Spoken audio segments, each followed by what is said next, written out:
नमस्कार दोस्तों, मैं हूं मनविंदर और मेरे चैनल पे आप सभी लोगों का बहुत स्वागत है। दोस्तों, बिहार और उत्तर प्रदेश की ज़मीन पर इस समय घमासान मचा हुआ है। कभी अखिलेश यादव कांग्रेस के लिए तल्ख टिप्पणी कर रहे हैं, तो कभी नीतीश कुमार इंडिया अलायंस का मज़ाक उड़ा रहे हैं। अखिलेश यादव ने तो अब साफ कर दिया है कि वो उत्तर प्रदेश की 80 सीटों पर चुनाव लड़ेंगे और वहीं नीतीश कुमार कई बार कह चुके हैं कि इंडिया अलायंस को तो वो कुछ समझते नहीं है। ऐसे में इंडिया अलायंस का भविष्य क्या है? खास तौर पे यूपी और बिहार में। आज इसी पे बात करते हैं कि इंडिया अलायंस आज किस मुकाम पे खड़ा है, क्योंकि केजरीवाल भी अपनी ढपली अलग बजा रहे हैं, नीतीश और अखिलेश की तर्ज पर। मेरे आज के बहुत ही खास मेहमान हैं वरिष्ठ पत्रकार राजीव रंजन जी, उनको मैं जोड़ लेती हूँ और हम चर्चा को आगे बढ़ाते हैं। राजीव जी, बहुत-बहुत स्वागत है आपका मेरे चैनल पे। नमस्कार। नमस्कार। जी, धन्यवाद।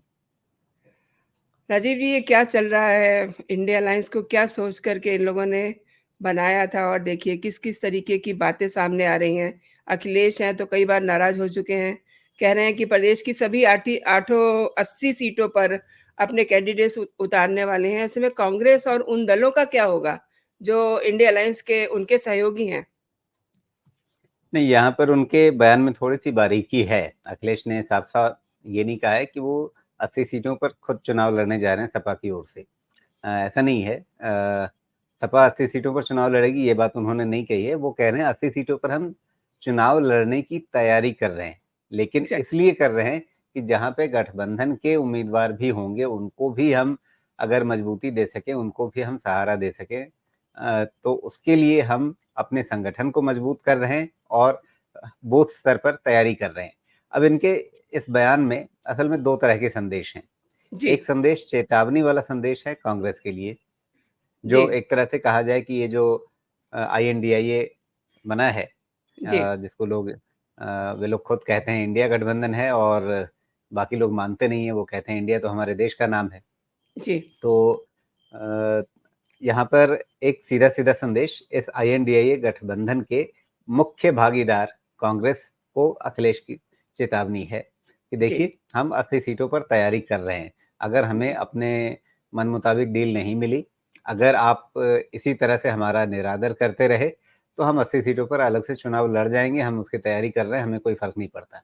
हुँ, हुँ, और ये उन्हें फ़र्क इसलिए नहीं भी पड़ता है क्योंकि अखिलेश यादव का ज़्यादा बड़ा स्टेक लोकसभा चुनाव में नहीं है, विधानसभा चुनाव में है। जी, तो अगर जिसको हम कहते हैं आम भाषा में गरज, तो जी, अभी जी, गरज कांग्रेस की ज़्यादा है।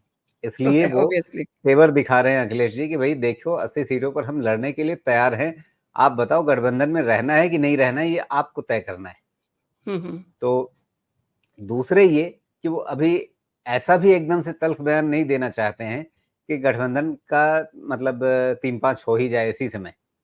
तो इसीलिए साथ में उन्होंने जोड़ दिया कि हम 80 सीटों पर तैयारी कर रहे हैं, लेकिन इसलिए तैयारी कर रहे हैं कि बाकी जो हमारे गठबंधन के सहयोगी हैं, उन्हें भी तो हमें मजबूती देनी है।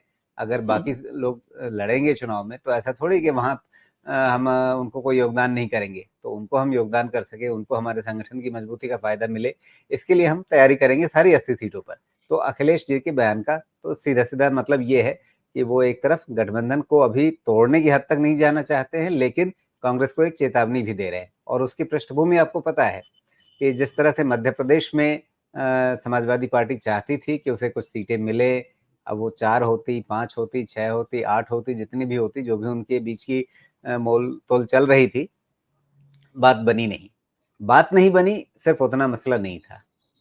अगर सीधे अखिलेश यादव का नाम लेकर के एक अपमानजनक तेवर में कमलनाथ जैसे वरिष्ठ कांग्रेसी नेता बयान दें, तो ये हुँ, बात तो मतलब फिर आन पर आ जाती है ना, वो सीधे-सीधे चुभने वाली बात हो जाती है, दिल को चुभने वाली जी, बात होती है। तो वो एक खटास तो पैदा हुई है उससे, इसमें कोई संदेह नहीं है। आपने सही बात पकड़ी है, चूँकि छत्तीसगढ़ में यही बात हुई थी, इसीलिए वहाँ भी तल्ख हो गए थे और उसी तल्खी को दिखाने के लिए उन्होंने शायद से ये कहा कि हम 80 सीटों पे तैयार हैं लड़ने के लिए। जी। वजहें और भी बहुत सारी वजहें हैं, लेकिन अभी नीतीश भी कम नहीं है। अब वो किस तरीके के बयान इंडिया अलायंस को लेके कर रहे हैं कि गठबंधन की ऐसी की तैसी और मतलब इसके साथ ही वो बीजेपी ही नहीं, वो आरजेडी और कांग्रेस पे हमले कर रहे हैं। यानी कि उनका जो एक्शन मोड था तोप का, वो उन्होंने कांग्रेस की तरफ घुमा दिया। जी। अब देखिए उन्हें नीतीश कुमार को जी, अपना सवाल पूरा जी, करिए। जेडीयू और आरजेडी आपस में किस तरीके से निपटेंगे, इसमें ये भी एक सवाल फँसा हुआ है। जी। अब देखिए नीतीश कुमार का सीधा-सीधा गेम प्लान ये था कि एक गठबंधन बने भाजपा के विरोध में और वो गठबंधन स्वाभाविक रूप से उनको सबसे आगे रख कर के चले। अब वो हुँ, हुँ। संयोजक के रूप में उनको रखा जाता या इलेक्शन कैंपेन कमेटी के मुखिया के रूप में, आपको ध्यान होगा कि अगर 2013 में नरेंद्र मोदी को इलेक्शन कैंपेन कमेटी का प्रमुख बनाया गया था। जी, तो वो एक तरह से संकेत होता है कि अच्छा अगर ये गठबंधन जीतेगा तो फिर नीतीश कुमार उसके सर्वमान्य चेहरे के रूप में आएँगे।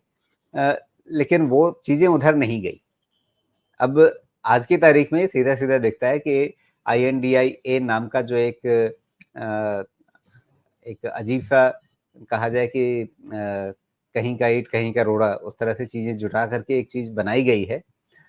उसमें अगर मुख्य भूमिका किसी की है, किसी के हाथ में सूत्र है, तो वो कांग्रेस है और कांग्रेस उस चीज़ को अपने हाथ से फिसलने नहीं देगी, ये भी बात बड़े साफ तौर पे दिख रही है। पहले लोगों को लग रहा था कि अच्छा कांग्रेस बहुत पस्त पड़ी हुई है, ढीली-ढाली है, लेकिन उसके पास कुछ वोट हैं, तो बाकी सबको मिला लेते हैं, उसमें कांग्रेस भी रहेगी, कांग्रेस के वोटों का हमें फ़ायदा मिल जाएगा, उसकी पीठ पर चढ़ के हम नेता बन जाएँगे। लेकिन आज की तारीख में ये बात बहुत स्पष्ट है कि कांग्रेस किसी को अपनी पीठ की सवारी करने नहीं देने वाली है। ये बात कांग्रेस ने अपने तेवरों से साफ कर दी है, ये उसका गेम प्लान बिल्कुल नहीं है। और इससे पहले कांग्रेस गठबंधनों में जब जाती रही है, तो दूसरे तरीके के खेल करती रही है। अगर आप चंद्रशेखर की सरकार के समय से याद करें या उससे पहले जी, चरण सिंह की सरकार के समय से याद करें, तो वहाँ पर गठबंधनों का उसका मकसद होता था किसी पहले से जो गठबंधन चल रहा है उसको तोड़ना और सरकार को गिराना। इस जी, समय वो स्थिति तो है नहीं, आज की तारीख में भाजपा किसी गठबंधन पे निर्भर नहीं है। तो इस समय कांग्रेस को एक चुनौती देने के लिए अपना एक गठबंधन बनाना है, लेकिन उस गठबंधन में वो ये भी स्वीकार नहीं कर सकती कि दूसरे लोग उसकी पीठ की सवारी करने लग जाएँ। तो उसे अपना नेतृत्व बनाए रखना है, राहुल गांधी के नाम पर कोई समझौता नहीं हो सकता है। ये सारी बातें स्पष्ट हैं कांग्रेस की तरफ से। दूसरे लोग इसको समझ रहे थे लेकिन मानने को तैयार नहीं थे, उन्हें लग रहा था कांग्रेस मजबूरी में शायद हमारे नाम को आगे कर दे। ये सपना शायद ममता जी ने भी देखा, ये सपना नीतीश बाबू ने भी देखा। सब सपने देखते रह गए लेकिन कांग्रेस ने बाद में अपने तेवर स्पष्ट कर दिए हैं और इसीलिए ममता जी भी अब गठबंधन का नाम नहीं लेती हैं। इसीलिए अब नीतीश कुमार भी जो बयान दे रहे हैं, जिस तरह से दे रहे हैं वो आपके सामने है और साथ में आपने जोड़ा था राजद के साथ। तो देखिए भाजपा के साथ गठबंधन तोड़ करके राजद के साथ जाने का नीतीश कुमार का पूरा गेम प्लान ही यही था कि राजद को हम ये सपना दिखाएँगे कि हम तेजस्वी को यहाँ सीएम बना देंगे, अगर हम सेंटर में चले जाते हैं तो। तो अगर हम सेंटर में चले जाते हैं तो ये रास्ता पूरा ही नहीं हो रहा है। अब तेजस्वी उनके गले की फांस बने हुए हैं। तेजस्वी बैठे हुए हैं इंतज़ार में कि ये हटें तो हम मुख्यमंत्री बनेंगे। अब हटें कैसे? उनको ऊपर वाली गद्दी मिलनी नहीं है। तो ये मामला जी, फँस गया है नीतीश कुमार के लिए और इस उलझन में वो क्या करें, क्या ना करें, ये उनकी समझ में ठीक से शायद आ नहीं रहा है। जी, जी। अखिलेश की बात इसलिए भी मैं कर रही हूँ क्योंकि दिल्ली का रास्ता उत्तर प्रदेश से होकर के जाता है।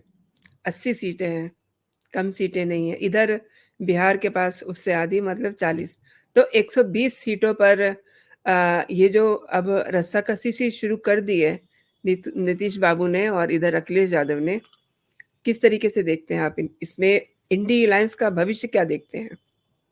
दोनों राज्यों की स्थिति एकदम उल्टी है। हुँ, एक राज्य ऐसा है जहाँ भाजपा 50% सीटों के साथ बैठी हुई है। माफ़ करिए जी, 50% वोटों के साथ। जी, जिस जगह पर एक पार्टी को 50% वोट अकेले अपने दम पे मिल रहे हों, जी, उसके मुकाबले में आप किसी तरह का कोई भी गठबंधन बना लीजिए, कोई भी कॉम्बिनेशन तैयार कर लीजिए, ये परम्यूटेशन, वो कॉम्बिनेशन, कुछ नहीं चलने वाला है। एक बात तो ये है। आप पिछले 2019 के वोट परसेंटेज को देख लीजिए, वहाँ पर हुँ, हुँ, लगभग सीधे-सीधे 50% वोट अकेले भाजपा को मिले हैं। जी, तो वैसे स्थिति में और हर तरह के प्रयोग वहाँ पे लोगों ने करके भी देख लिए हैं। कौन सा एक कॉम्बिनेशन अब बाकी रह गया? कोई नहीं कि आप सपा बसपा मिला लीजिए, सपा कांग्रेस मिला लीजिए, आप सबको मिला लीजिए। सब तरह के चीजें करके लोगों ने पिछले 10 सालों में देख लिए हैं और ये सारे प्रयोग विफल हुए हैं। इससे पहले चला था नारा का मिले मुलायम कांशी राम, हवा में उड़ गए जय श्री राम। अब हवा में उड़ गए जय श्री राम वाली स्थिति नहीं है, अब तो राम मंदिर बनने जा रहा है। तो इस माहौल में कौन कहेगा कि हवा में उड़ गए जय श्री राम? जी, तो वो कहानी बदल गई है 90 के दशक वाली, और जी, इस दशक में ये सपा बसपा अगर मिल भी जाए तो भी क्या होगा, ये हमने पिछले वर्षों में देखा हुआ है। जी। और उन दोनों के बीच की तल्खी भी इसीलिए है। आप पिछले चुनाव में देखिए 2019 में बीएसपी को सीधे-सीधे 10 की 10 सीटों का फ़ायदा हो गया था। समाजवादी पार्टी 5 की 5 सीट पे अटक गई थी। तो इससे कहीं पर उनको लगा कि अच्छा, हमारे गठबंधन में आके बसपा ने तो पूरा फ़ायदा उठा लिया, हमें इनका फ़ायदा नहीं मिला। दूसरी तरफ बसपा की यही शिकायत रहती है कि ये हमारे वोट ले लेते हैं, इनके वोट हमें ट्रांसफ़र नहीं होते हैं। दोनों की एक ही जैसी शिकायत है। हुँ, अ, हुँ। कुल मिलाकर के वो जो तालमेल बनता भी है वो बेमेल होता है ज़मीनी स्तर पर, और इसीलिए उसका कोई फ़ायदा आज की तारीख में नहीं है। जब फ़ायदा हुआ था तब इसलिए हुआ था कि उस समय भाजपा कमज़ोर थी। आज की भाजपा एकदम अलग तरह की है। उसका जो तेवर है, उसका जो जनाधार जिस तरह से बढ़ा है, जिस तरह से योगी जी की तस्वीर है, जिस तरह से मोगी मोदी जी की तस्वीर है, लोगों के जी। मन में इनकी जो छवियाँ हैं, उनको हुँ, हुँ। देखते हुए आप उत्तर प्रदेश में कोई भी गठबंधन किसी तरह का प्रयोग कर लीजिए, आज की तारीख में तो वो चलता हुआ दिख नहीं रहा है। राजनीति है, जनता का मिजाज है, कल को क्या बदल जाए नहीं मालूम। आज की तस्वीर यही है। बिहार की तस्वीर एकदम अलग है। वहाँ पर 3 एकदम मजबूत पाये हैं और उन तीनों में एक नीतीश कुमार हैं। वो कभी इधर जाते हैं, कभी उधर जाते हैं। वो एक तरह से बैलेंसिंग फैक्टर वाला काम कर रहे हैं कि वो जिधर चले जाएँगे पलड़ा उधर भारी हो जाएगा, सरकार उधर बन जाएगी। अपनी वो स्थिति का फ़ायदा उठा रहे हैं। लेकिन ये फ़ायदा वो इतनी बार उठा चुके हैं और इतनी बार अदल-बदल कर चुके हैं कि अब वो असल में दोनों खेमों के लिए और सबसे ज़्यादा जनता के बीच अविश्वसनीय हो गए हैं। तो वैसे में ये खेल उनका अब बहुत चलने वाला नहीं है। वैसे हम कह सकते हैं कि ये उनकी राजनीतिक पारी जो है, अपने बिल्कुल अवसान की तरफ जा रही है। लोकसभा चुनाव के बाद उनकी पारी कितनी बची रहेगी, मुझे बहुत संदेह है। 5 राज्यों के चुनाव में जो एक तस्वीर आप देख पा रहे हैं, इंडियन लाइन्स की, इनके आपस के प्यार की, इनके दिल मिलने की, इनके दलों की लड़ाई, उस पे भी एक टिप्पणी कीजिए आप। इन 5 राज्यों में आईएनडीआईए नहीं लड़ रहा है, यहाँ सिर्फ कांग्रेस लड़ रही है। ये तस्वीर बिल्कुल साफ है, ये कांग्रेस की तरफ से भी साफ है, और इसीलिए इन राज्यों में कोई गठबंधन नहीं चल रहा है आईएनडीआई का। ये बात तो बिल्कुल स्पष्ट है। तो यहाँ पर जो भी नफ़ा-नुकसान होना है वो कांग्रेस का होना है, और अ, ये मैं कहूँगा कि शायद ये कांग्रेस की एक रणनीतिक भूल है। अगर उसे अपने इस नए गठबंधन को मजबूती देनी थी, तो उसे इन 5 राज्यों में गठबंधन के रूप में उतरना चाहिए था। भले ही उसे कहीं पर 2-4 सीटें ज़्यादा देनी पड़ती अपने सहयोगियों को, लेकिन उसका फ़ायदा उसे बड़े मुकाबले में होने वाला था, लोकसभा चुनाव में होने वाला था। अगर एक गठबंधन के रूप में साझा तौर पर उतर कर के एक मजबूत लड़ाई वो लड़ते, ये तस्वीर ज़्यादा बेहतर होती। चुनावी फ़ायदा कितना होता वो अलग बात है, लेकिन उसका जो एक मनोवैज्ञानिक असर होता आगे के चुनावों में भी, वो कहीं ज़्यादा बड़ा फ़ायदा होता। ये एक रणनीतिक गलती कांग्रेस ने की है। आप ये कहना चाह रहे हैं कि एक उनको आइडिया हो जाता कि हमारा क्या हाल होने वाला है 2024 के लोकसभा चुनाव में, इफ आई एम राइट? नहीं, नहीं, मतलब ये है कि अगर जिस तरह से सीटों को लेकर के ये सपा और कांग्रेस के बीच में चीज़ें हुई, या नीतीश कुमार भी वहाँ पहुँच गए, हम भी लड़ेंगे। अ अ, अगर वो सारी चीज़ें क्यों हुई? एक तरफ जो आईएनडीआईए के जो दूसरे सहयोगी दल हैं, वो कांग्रेस की स्थिति का लाभ तो उठाना चाहते हैं, इसमें कोई संदेह नहीं है। एक तरह से वो शुद्ध कहें तो राजनीतिक ब्लैकमेलिंग के रूप में भी माना जा सकता है।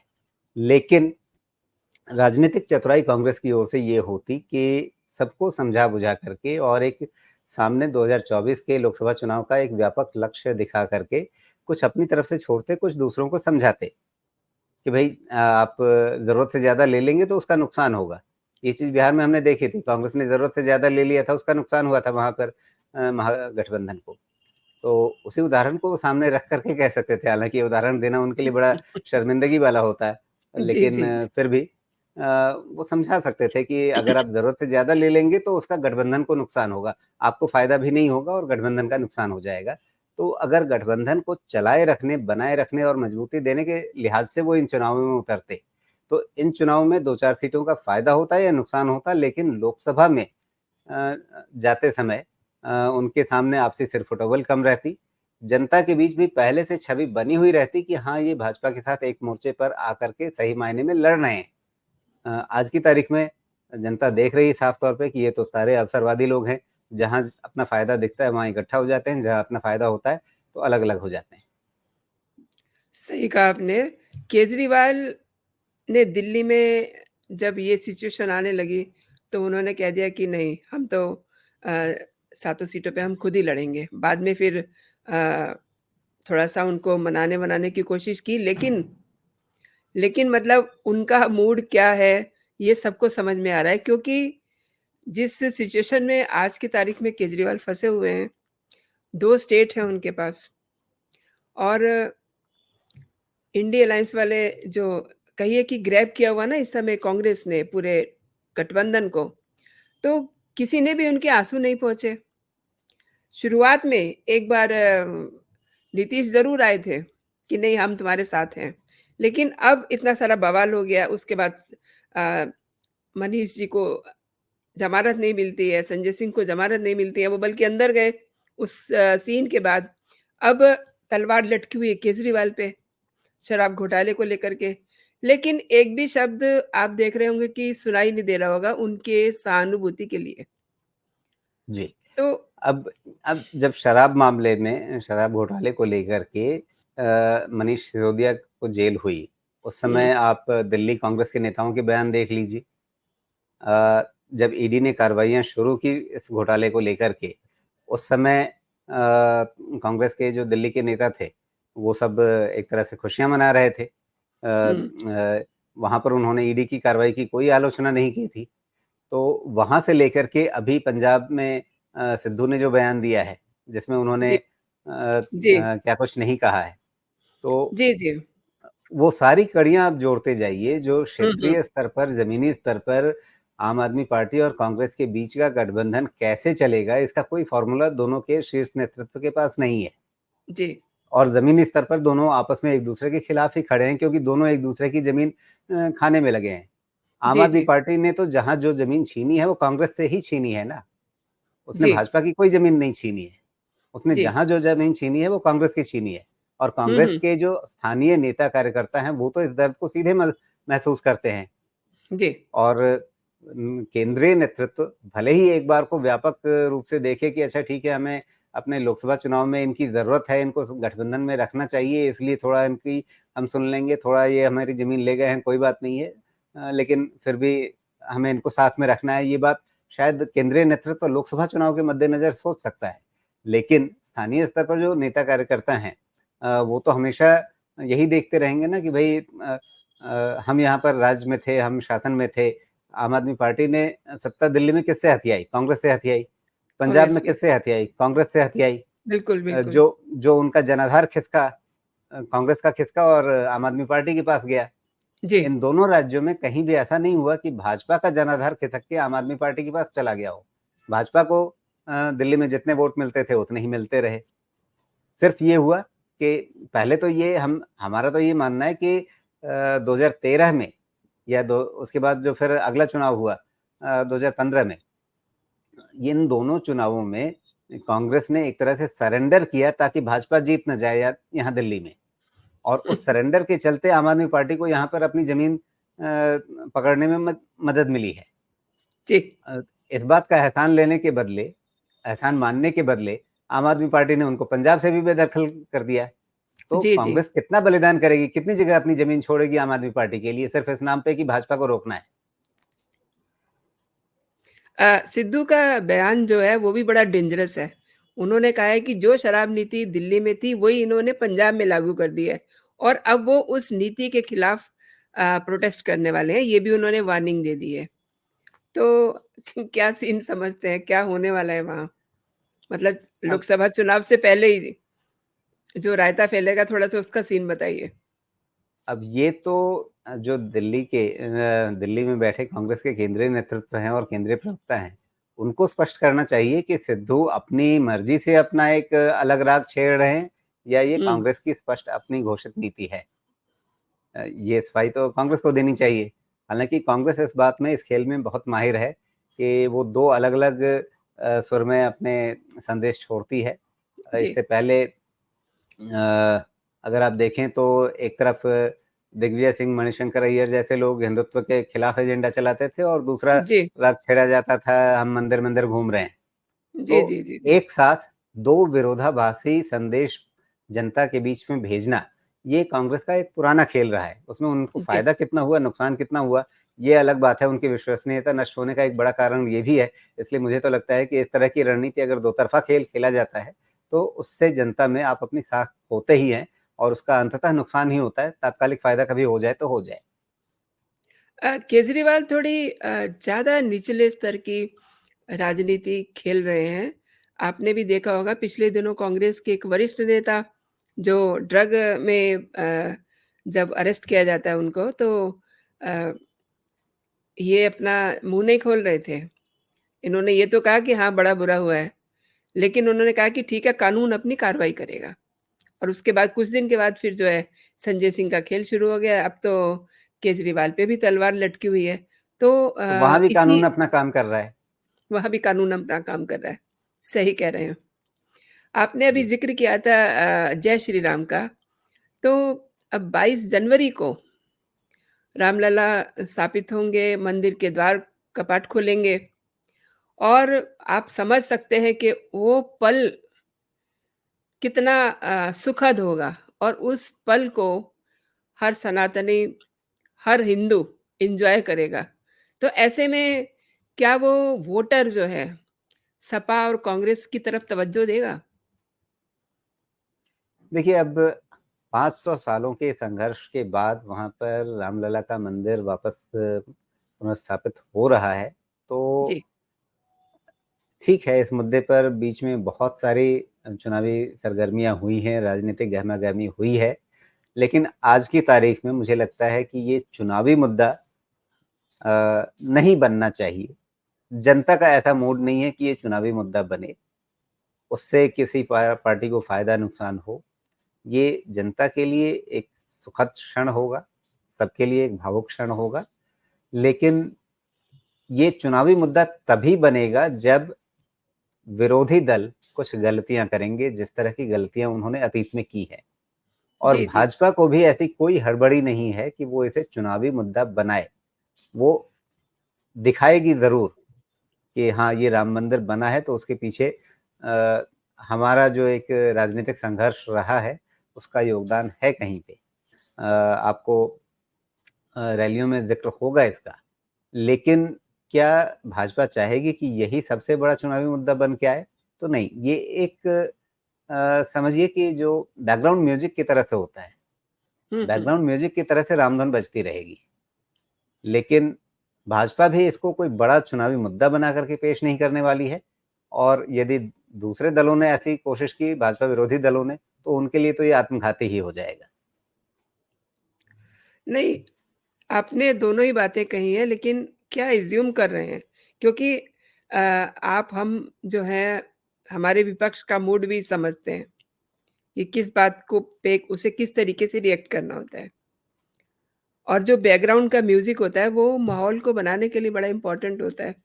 आप समझते हैं? वो माहौल रहेगा, जी। लेकिन अ, चुनाव देते समय मतदाता के सामने वो टॉप ऑफ द माइंड चीज़ नहीं रहेगी। अच्छा, जो श्रद्धालु दर्शन करने पहुँचेंगे, क्या वो जातीय जनगणना कार्ड को दिमाग में लेके जाएँगे उस समय? जो ये एक नया इन्होंने शुरू किया है काम, बिहार के ज़रिए? देखिए, जातीय जनगणना एक शिगूफ़ा है और वो सिर्फ़ इसलिए छेड़ा जा रहा है, जो अभी हम बात कर रहे थे कि राम जन्मभूमि पर मंदिर निर्माण के चलते एक बैकग्राउंड म्यूजिक है, तो इस बैकग्राउंड म्यूजिक की काट कैसे की जाए। तो इसके लिए जातीय जनगणना का शिगुफा छोड़ा गया है, क्योंकि जो दूसरे खेमे के लोग हैं उनके मन में एक ही बात बैठी है कि हिंदुत्व से एक ही चीज से आप लड़ सकते हैं कि आप लोगों को जाति जाति के नाम पे लड़ा दीजिए। तो उन्हें लगता है कि फिर से एक ऐसा मुद्दा छेड़ दीजिए जिसका कोई विरोध करे। अच्छा, लेकिन आप एक एजेंडा रखिए ना सामने कि जातीय जनगणना करके आपको क्या हासिल करना है और करना क्या है उसके बाद। आपने जी, जी। गिनती कर ली, अभी बिहार में गिनती हो गई, कुछ जी, आंकड़े जी। सामने आ गए, उसके आगे का अगला स्टेप बताइए, आगे उसके बाद क्या करने वाले हैं। अभी आरक्षण एक ऐसी चीज बन गई है जिसका कोई अब सैद्धांतिक रूप से, राजनीतिक रूप से विरोध नहीं कर सकता है, लेकिन आपके सामने दो एकदम उल्टे उदाहरण हैं। जी। मणिपुर का उदाहरण है, वहां पर कुछ लोग 40 साल से आरक्षण मांग रहे थे, अचानक उनको एक कोर्ट के ऑर्डर से वो आरक्षण मिल जाता है और उसके खिलाफ वहां पर एक खूनी संघर्ष छिड़ जाता है। उसका क्या हाल हुआ हमने फिर देखा पूरे देखा। मणिपुर में, क्या कैसी जी। अराजकता रही। हुँ, हुँ, हुँ। और उसका ठीक उल्टा अभी आप महाराष्ट्र में देख रहे हैं कि वहां पर एक समुदाय आरक्षण मांग रहा है और वो आरक्षण मांगने के लिए खूनी संघर्ष, हालांकि उस हद तक तो हम एकदम से मणिपुर वाली तुलना नहीं कर सकते, लेकिन आपको कुछ यहाँ पे विधायकों के घर जलने की तस्वीरें जब आई तो आपको ध्यान आया कि मणिपुर में भी संघर्ष इसी तरह से शुरू हुआ था, वहां भी भाजपा विधायकों के घर फूंके गए थे। महाराष्ट्र में भी इसी तरह की घटनाएं हुई। तो क्या इनके पीछे एक तरह का माइंडसेट काम कर रहा है, क्या इनके पीछे कोई एक तरह की रणनीति काम कर रही है? ये संदेह उठते हैं, ये सवाल उठते हैं। जी। लेकिन जातीय जनगणना का जो विषय है उसमें भी वही है कि फिर आप उसके आप गिन लेंगे कि अच्छा एक्स इतने हैं, वाई इतने हैं, फलाना इतने हैं, ठिकाना इतने हैं। उसके हुँ, हुँ। बाद क्या करना है उसके हिसाब से? आप कहते हैं सरकारी नीतियां बनाएंगे, तो सरकारी नीतियों में क्या बनाएंगे कि हर घर में जल से नल पहुंचेगा, तो उसमें आप उस जातीय गिनती का क्या करेंगे? जी, जी। एक चीज़ और है, मंदिर दिमाग में बार-बार इसलिए भी आ रहा है कि कुछ ऐसी ताकतें हैं जिनका तो स्लोगन ये हो गया ना, इरेडिकेट सनातन। तो ऐसे में हिंदू और हिंदू को लड़ा करके किस तरीके का ये सीन क्रिएट करना चाह रहे हैं, और उधर मंदिर के कपाट खुलेंगे ही। दोनों दोनों चीज़ों में आप किस तरीके से देखते हैं? देखिए, जिन्होंने ये बातें कही वो आज से नहीं कर रहे हैं। हुँ, ये हुँ। उनका जब द्रविड़ मूवमेंट चला था तब से वो ये बातें कर रहे हैं। हुँ, हुँ। कोई अचानक से उठ कर के उन्होंने आज ये बात नहीं कह दी। जी। हालाँकि ये बात ज़रूर है कि जिस समय उनका वो द्रविड़ आंदोलन शुरू हुआ था और आज, इसके बीच में गंगा से कावेरी तक हर जगह सारी नदियों में बहुत पानी बह चुका है। जी, जी। तो लोग बहुत आगे आ चुके हैं उन सब चीज़ों से। जी, जी। अ, आप वहाँ पर द्रविड़ आंदोलन के नाम पे क्या कहते रहते हैं, क्या बोलते रहते हैं। अ, शायद वो अब आपके मंचों पे कुछ सुना जाता होगा या जो बहुत हार्डलाइनर्स होते हैं वो समझते होंगे, सुनते होंगे। लेकिन मुझे नहीं लगता कि साउथ में अब वैसा कोई सेंटिमेंट है जो उस समय पहले एक समय द्रविड़ आंदोलन के चलते बना था। दूसरी तरफ अगर आप कहें कि इसका रिएक्शन होगा या नहीं, या कांग्रेस के लिए फजीहत होगी या नहीं, तो वो तो हमने देखा था कि जब ये बात आई थी जूनियर स्टालिन के बयान के रूप में, और उसके बाद कांग्रेस के लिए जवाब देना मुश्किल हुआ था। हुँ, हालाँकि हुँ। अब कांग्रेस भी क्या करे उसमें? उन्हें गठबंधन से आप छोड़ने के लिए नहीं कह सकते, आपको गठबंधन उनसे करना ही है, हुँ, और हुँ। साथ में वो उनकी आज की नहीं दशकों पुरानी विचारधारा है। हुँ, और हुँ। कांग्रेस तो दोनों तीर एक साथ चलाती ही है, एक तरफ हिंदुत्व विरोध भी चलाती है और दूसरी तरफ रामनामी चादर भी ओढ़ती है। जी। तो वो इन्हीं विरोधाभासों के बीच में अपनी राजनीति करते रहेंगे, इसमें कुछ विशेष नहीं है।